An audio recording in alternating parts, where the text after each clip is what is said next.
rest in peace, Pops, Big Yeah. Rat. You know what I'm saying? Yes, Moment of sir. silence for Pops, man. August 4th, 2021, Pops will pass away. Yeah. You said his last words to you were, "I love you, son." Yeah. Now, long live Big Rat. You would actually write a poem for Pops. Yeah. And you said you might be subtracted from this earth, but we will never divide. You know what I'm saying? Exactly. I got to give a shout out to Pops anyway, because, you know, we don't all get our biological father, you know what I'm saying, to even partake in our life. Me, I had my stepdad. Yeah. You know, my biological father chose not to be there in my life. Okay. So for you to have your Pops, man, in his passing, what were you doing when you would figure out that Pops had passed away? Man, I was literally on the phone with the doctor. Okay.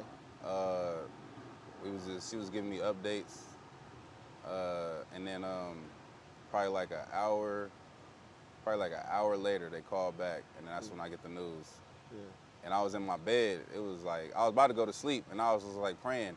Right before I was about to go to sleep, I prayed. I was like, I literally said these words. I said, "God, whatever my dad wants, just give it to him. Let him have it."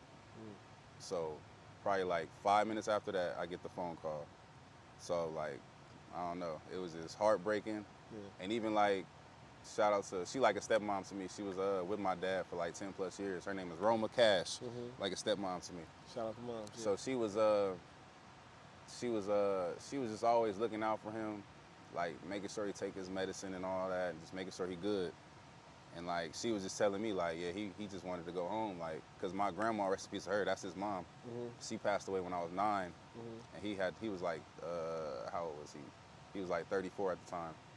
So he lost his mom at 34, and like since we lost our granny, he just been like sad every Mother's Day, every time her birthday came around.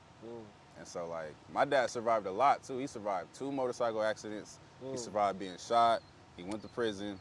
Like he been shot at like multiple times. Like he survived so much. Man. So it was just like, I don't know. He told Roma one day, he was just like, man, I'm just tired of living like this. And like, for her to tell me that, it was just heartbreaking. It was like, man, like I never knew that about my dad. Like I didn't know he like didn't want to like keep living like on meds and like trying to take like 10 pills a day just to like stay up. Feel me? So it was like, it was just heartbreaking. So man, I love Roma to death for like being there for my dad and like just making sure he was straight. But yeah. Well, I was in my bed though when I heard the news, and it was just heartbreaking. Now, was Pops like in a certain condition? Was he sick he had, prior to that? So he passed from COVID, but he had high blood pressure, diabetes, he had leukemia, so he was going through a lot. And like he's not used to like living like that, like, cause my Pops was like, he used to be a big hefty dude, like motorcycle club, just like always at get-togethers, parties and stuff, just like doing his thing. So like when his health started getting bad, like he was just like, mentally he was just like, I'm tired of this, like I don't want to like live like this. So it was Man, like, I feel that. it was heartbreaking to hear that. Yeah.